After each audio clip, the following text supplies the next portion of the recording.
Good afternoon সকলোকে। আজি মোৰ দুপৰীয়াৰ লাঞ্চৰ থালিত আছিলে ভাতকেৰেলা বইল আছিলে আৰু লগতে দাইল বইল। মই এইবিলাক বইল খাই ভাল পাওঁ, সেইকাৰণে আজি ভাবিলোঁ দুপৰীয়া আহাৰটো অকণমান বইল খোৱা উচিত, সেইকাৰণে খালোঁ বাৰু।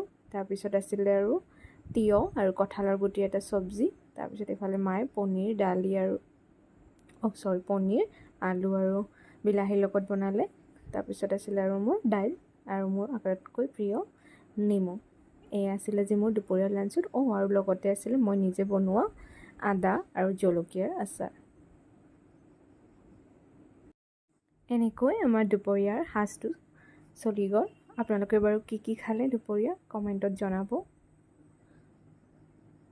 আজিলৈ এইখিনি মোৰ দুপৰীয়াৰ আহাৰ আপোনালোকৰ লগত শ্বেয়াৰ কৰিলোঁ। আশা কৰোঁ আপোনালোকে চাই ভাল পাব।